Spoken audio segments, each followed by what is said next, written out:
Glória a Deus, a paz do Senhor Jesus Cristo.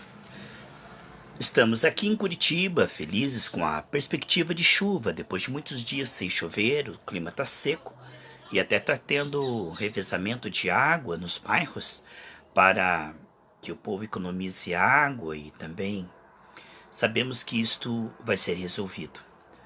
Deus está trabalhando, amém, amados? Que a paz do Senhor Jesus Cristo esteja inundando o seu coração, a saúde, a provisão, os dons, o crescimento espiritual. Enquanto você medita nessa palavra, crescendo na graça e no conhecimento, que Deus abençoe o teu coração. É muito bom estarmos juntos dia a dia, dando espaço para que a graça possa produzir aperfeiçoamento. Este é o propósito de Deus, nos levar à estatura perfeita, à semelhança de Cristo, que foi perdida lá no Éden. É o que diz Romanos 8:29. A palavra de Deus mostra em Efésios 4, do 11 ao 13, que Deus deu uns para apóstolos, outros para profetas, outros para evangelistas, outros para professores da Bíblia e pastores, visando o aperfeiçoamento da igreja. E é isso que Deus faz. A palavra de Deus, que começou em nós a boa obra, o trabalhar do Espírito, vai nos santificando. Tudo é santificado pela palavra e pela oração. 1 Timóteo 4:5. Aqui em João, capítulo 20, eu quero ler com você, tá bom? Evangelho de João, capítulo 20. Glória a Deus. Nós vamos aprender um pouco, isto é muito importante, de pouco em pouco, vai se acrescentando no tijolinho da fé, não é verdade, amados? Aleluia. Nós vamos ver aqui o que Tomé falou quando ele faltou à reunião do culto. Ele faltou à reunião e a glória de Deus derramou naquela reunião. Jesus apareceu lá e operou e falou. E Tomé faltou àquela reunião, amados. Aí ele falou, isso aconteceu? Eu não acredito não. Só acredito se eu ver. Amém? Olha só. João 20, versículo 24. Diz assim: ora, Tomé, um dos 12, chamado Dídimo, não estava com eles quando veio Jesus.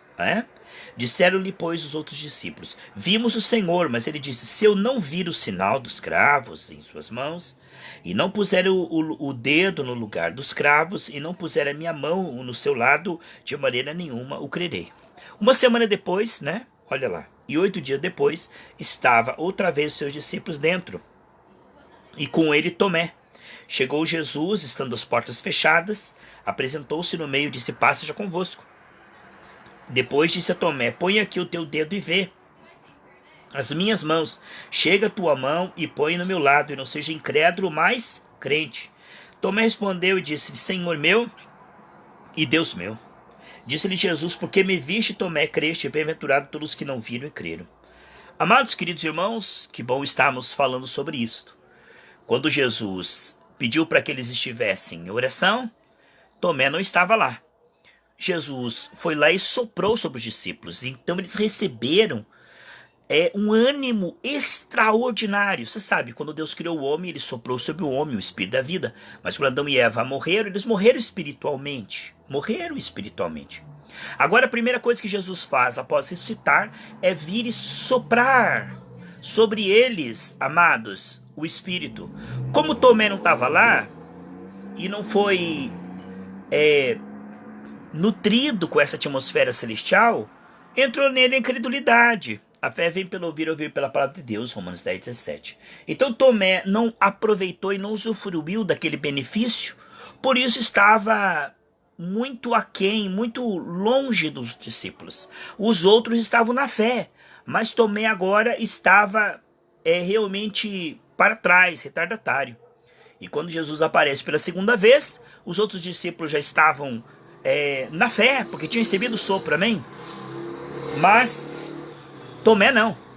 Tomé estava cheio de dúvidas, medos, receios, temores, ansiedade e preocupação. Amados, sabe, Deus é tão bom conosco que no decorrer da nossa vida cristã somos provados. E assim a nossa fé é exposta. Não só a nossa fé, mas a quantas vai a incredulidade da nossa carne. Veja só, Deus, ele permite situações por amor. Ele permite, meus irmãos, na sua vida e na minha vida, para que eu perceba a quantas realmente vai a minha vida espiritual. Todos amavam Jesus, todos criam em Jesus, mas na hora do apuro, só João ficou com Jesus ali nos momentos de sofrimento. O resto tudo foi fugir para tentar salvar as suas vidas. Não que nós devemos nos comparar e achar melhor que ninguém, jamais. Todos nós somos falhos e todos nós precisamos de aperfeiçoamento. Ninguém julgue ninguém e ninguém critique ninguém. Na verdade, o que nós precisamos compreender nessa situação não é ficar avaliando a fé do irmão ou da irmã. Não, quem julga é Deus, irmão. O que nós puder fazer é interceder e dar bom testemunho. A nossa parte é olhar para nós mesmos, irmãos. Aplicar a pomada da graça em nós mesmos. A quanta vai a nossa fé? Como disse Paulo, vocês sentem cada vez mais o poder de Deus na vida de vocês, a paz crescendo, a fé, ou vocês estão fingindo ser alguma coisa quando não são absolutamente nada? Quando a prova veio, Tomé realmente foi exposto. Aquela oportunidade revelou que Tomé era um homem cheio de medo, dúvidas. Aquilo ali não humilhou Tomé, mas simplesmente expôs a ferida. Porque a graça não quer nos humilhar, não quer nos derrotar, né? Aquele começou nós boa obra, ele quer nos aperfeiçoar. A verdade é que aquela situação fez com que Tomé visse realmente que ele estava cheio de dúvidas e que a fé dele estava perdendo para as preocupações, né? Como disse aquele homem, eu creio, mas ajuda-me na minha incredulidade. E não só aqui Tomé foi exposto, como Judas também, que só pensava em lucro financeiro, foi exposto à sua avareza e depois o seu desespero tirando a sua vida. Veja que crises, elas expõem a qualidade da nossa fé e o nível de incredulidade da nossa carne, que está muitas vezes superando mesmo aquela plantinha que está sendo regada, né? Deus está regando a nossa fé, alimentando a nossa fé, mas às vezes as ervas daninhas da incredulidade estão crescendo mais rápido.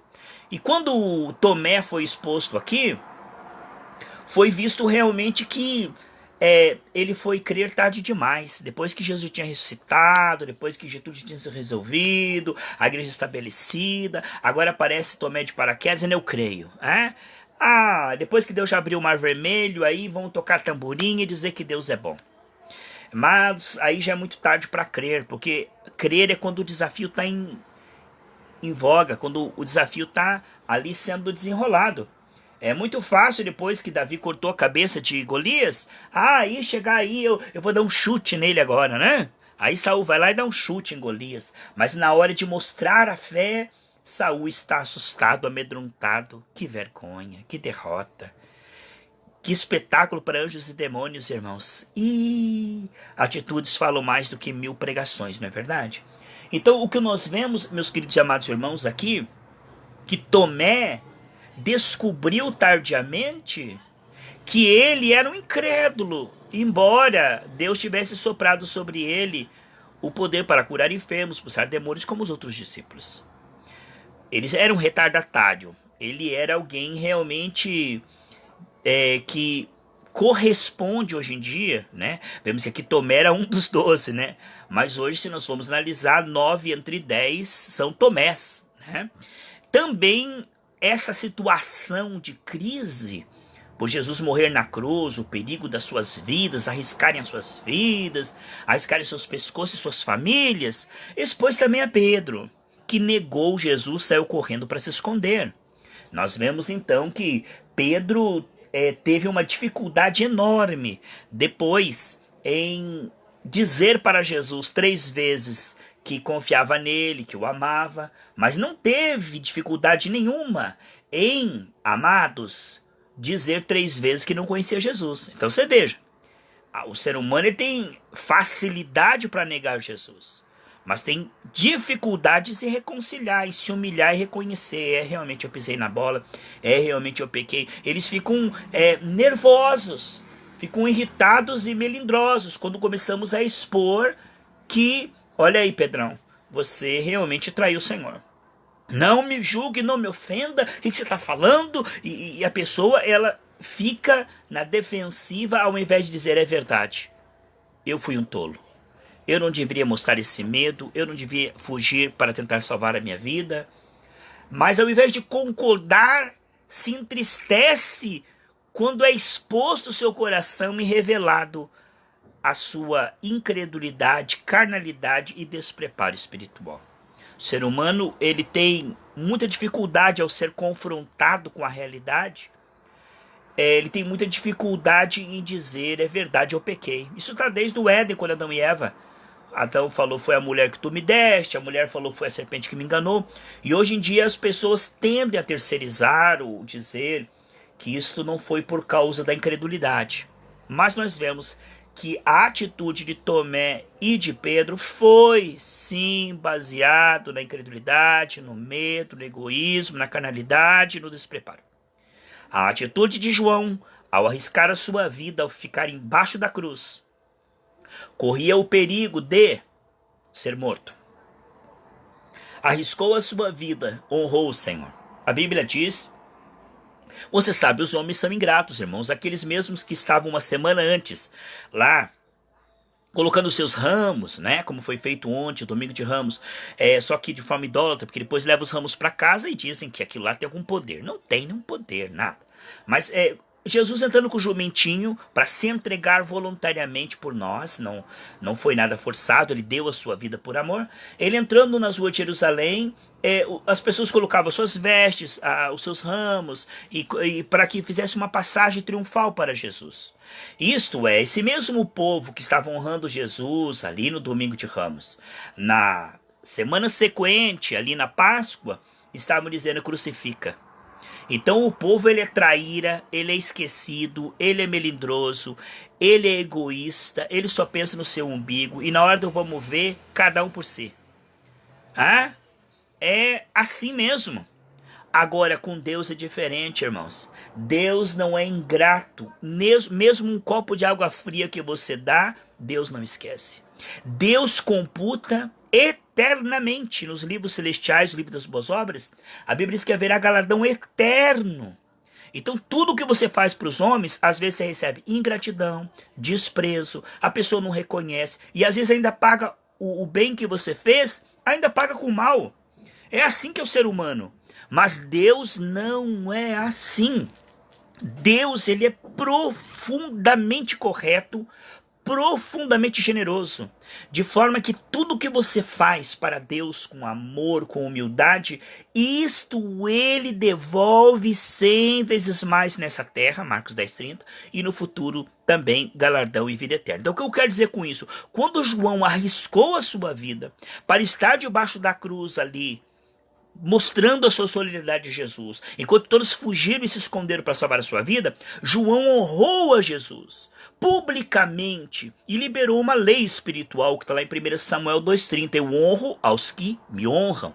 O que aconteceu? Aqueles que fugiram e esconderam para não morrerem, logo ali na frente morreram, amados. Todos eles morreram, Nero matou um por um. Mas João, que arriscou a sua vida, que não teve medo de morrer, mas deu a sua vida por Cristo e foi lá embaixo da cruz e ficou aos pés de Jesus, arriscando o seu pescoço, João não morreu. Ele morreu de velho, 50 ou 60 anos depois de que todos já tinham morrido. Agora veja como Deus honrou João, porque aquele ato pode ter passado desapercebido das pessoas. Às vezes o que você faz de bom, as pessoas não notam, não reconhecem, não valorizam, mas não faça para as pessoas. A Bíblia diz em Colossenses capítulo 3, tudo que você fizer, faça para o Senhor, e faça com o Senhor pela graça, e faça para a glória do Senhor. Para que ele seja engrandecido, para que o nome do Senhor Jesus seja conhecido. Não para que você seja promovido, aplaudido, porque você já recebeu o seu galardão. João honrou o Senhor numa situação crítica. Dos 12, apenas João foi o remanescente, foi aquele que mostrou: eu amo o Senhor mais que minha vida, eu amo o Senhor de todo o meu coração, eu amo o Senhor até o fim, aleluia. E João honrou ao Senhor. Isso não passou desapercebido pelo Senhor, irmãos. O Senhor notou isto e honrou João mais do que todos. Deus ama igual a todos, não somos salvos pelas obras, amém? Mas certamente as obras são computadas para galardão, e quando eu honro ao Senhor, isto é raro. Hoje vivemos uma geração que desonra ao Senhor, que desconfia do Senhor, que trai o Senhor, que coloca o Senhor em segundo, terceiro, quarto lugar. A Bíblia diz que aquele que ama mais a sua família, mais do que o seu corpo, ou ama mais qualquer coisa do que o Senhor, é um idólatra.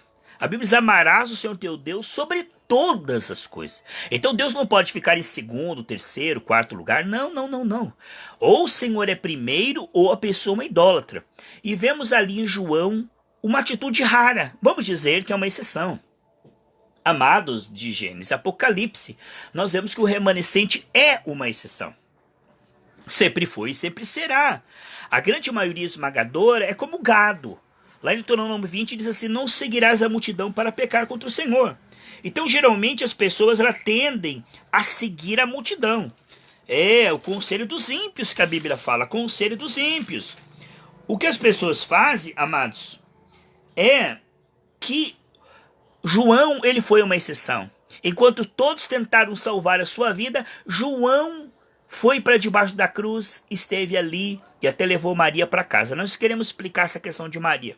Muitos dizem que Jesus dizendo: leva ela para tua casa, ela vai ser a sua mãe, você vai ser o filho dela. Muitos dizem ali que Jesus estava dizendo que Maria agora é Nossa Senhora, que Maria agora é mãe de todos, que Jesus estava colocando Maria como uma deusa, como uma intercessora, como uma intermediadora, como uma santa acima de todas. Não é nada disso, irmãos. Nada disso. O que Jesus Cristo fez foi uma atitude legal, porque ele cumpriu toda a lei até o fim. Todas as leis. Jesus foi fiel em tudo. Cabia ao primogênito cuidar da sua mãe quando o falecimento de seu pai. No caso, ali não era pai, mas era padrasto, porque Jesus foi gerado apenas pelo Espírito Santo, sem o contato de José.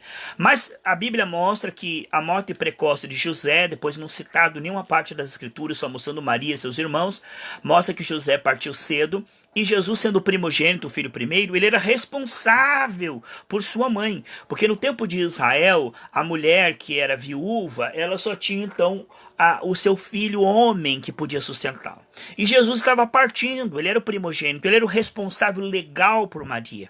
E neste momento onde Jesus, que cumpriu toda a lei, sabia da sua responsabilidade, que na morte de José ele era responsável por Maria, ele entrega essa responsabilidade ao seu melhor amigo, ao seu amigo do peito, ao seu amigo do coração.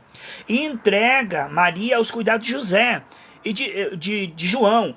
Tanto que nós podemos ver que diz ali que Maria foi para a casa de João e ali ficou. Então o que nós vemos é o quê? Uma atitude de amor de Jesus por Maria, para não ficar desamparada, e uma atitude de cumprir a lei no aspecto legal como primogênito. Não é uma questão de dizer que Maria agora é nossa mãe, mãe de todos, é senhora, é salvadora, é intercessora. Nada disso, meus amados irmãos. Certo? O que vemos então é que João esteve ali para suprir a necessidade de Jesus. Amados, veja só que todo mundo seguia Jesus pelo pão, pelo peixe, pelos milagres, pelas bênçãos, mas na hora que Jesus precisou de alguém para cuidar da sua mãe, só João estava lá. João honrou o Senhor arriscando a sua vida, e João honrou o Senhor, meus amados irmãos. Veja só, João honrou ao Senhor cuidando de algo que lhe pesava no coração, que era o cuidado sobre a sua mãe. Vemos então as pessoas que honraram o Senhor. José de Arimateia e Nicodemos arriscaram o seu pescoço pedindo o corpo de Jesus, gastando uma fortuna com um sepulcro novo, um sepulcro de rico, e com quilos de perfumes caríssimos, mostrando que o seu dinheiro em primeiro lugar era para o reino, era para Jesus. Que nesse período, além de arriscarem as suas vidas, eles bancaram financeiramente a sepultura de Cristo. João, na hora que Jesus precisou, estava lá para levar sua mãe para casa. Quando Jesus quer contar conosco, meus irmãos, o que acontece? as pessoas pensam em si mesmas, mas depois batem na porta de Jesus: ô Jesus, tô doente, ô Jesus, me dá minha bênção. E Jesus abençoa, irmão. Ele abençoou os 10 leprosos, mas só um foi salvo. O que vemos é que realmente poucos vivem para suprir a agenda de Deus. A grande maioria se usa de Deus, busca os seus interesses aqui nessa terra, como diz Filipenses 3,19, são inimigos da cruz de Cristo. Quando o Senhor realmente precisou de um amigo, só tinha João. Quando João estava ali, Jesus viu o amor de João e também contou com João para levar a sua mãe para casa. Não foi os discípulos, não, que bancaram a sepultura de Jesus, não. Foi 2 ali que nem eram discípulos, meus irmãos. Olha só. Tanto que os discípulos estavam com medo escondido. Jesus apareceu, foi para uma mulher, foi para Maria. A única que teve coragem primeiro de ir na sepultura lá, porque os guardas podiam ver e também matar. Então, eu confio em Jesus, confio. Mas na hora de salvar a minha vida, isso é prioridade. Isso é em primeiro lugar. Aqui em Ezequiel 22:30, Deus diz assim: olha, eu busquei dentre eles um homem que estivesse tapando o muro, a brecha, estivesse na brecha perante mim, para eu não destruir a cidade. Mas eu ninguém achei. Então os pecados dessa cidade, meus amados irmãos, eles têm que ter uma punição. Deus é justo, meus irmãos. O salário do pecado é a morte. Mas Deus, ele é tardio em irar-se. Então ele diz: olha, eu vou levantar uma igreja que ora, para que eu não precise destruir essa nação. Porque eu vou ter que destruir ela.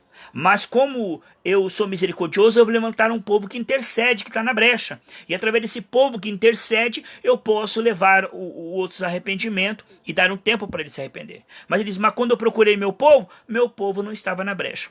Por isso eu quero convidar você para quarta-feira estar conosco orando por essa nação, estar na brecha dessa nação, arriscando realmente a sua vida para que Jesus seja glorificado e engrandecido. Não faça isso que eu estou te pedindo. Não faça isso sem fé. Se você está com medo, não faça. Se você não tem fé para isso, não faça. Eu não vou julgar você, não vou expor você, não vou rir de você, não vou ridicularizar. Isso aí é ou perigo ou oportunidade, cada um decida a si mesmo. Eu não estou aqui para ficar avaliando quem faz, quem não faz, quem deixa de fazer, quem pensa diferente. Cada um é livre. Nossa igreja é gerados pela graça e dá liberdade para as pessoas fazerem o que elas quiserem.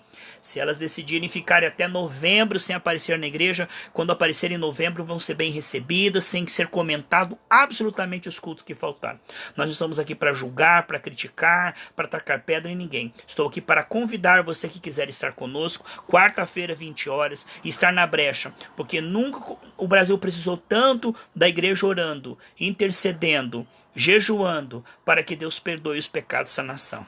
Como o mundo está sofrendo, este não é o tempo de nós nos escondermos, este é o tempo de nós expormos a nossa vida e honrar o Senhor. Mas como eu disse, só pode ser feito com fé, não pode ser feito de forma temerária, não pode ser feito para agradar o pastor, para o pastor me ver, porque eu vou mostrar minha fé. Não, só faça isso com paz. A paz é o hábito em teu coração. Que Deus te abençoe e te guarde. Quero agradecer a tua atenção nessa live e que Deus esteja fortalecendo você nesses dias, porque essa semana é uma semana de grandes milagres, como nunca antes tivemos na nossa vida. Que o shalom de Deus seja sobre a sua vida, sua casa, seus negócios, sua saúde, e que toda sorte de bênçãos venha sobre você, de acordo com a tua comunhão com o Senhor. Um grande abraço, Jesus te ama, eu também te amo, e se puder, ouça novamente essa mensagem, passe para alguém que está precisando, porque realmente esse é o tempo de nós nos envolvermos, nos comprometermos, esse é o tempo de nós honrarmos o Senhor, esse é o tempo de nós mostrarmos a nossa fé, e esse é o tempo de nós realmente sermos valentes e corajosos, como ele disse para Josué: não tenha medo, Josué,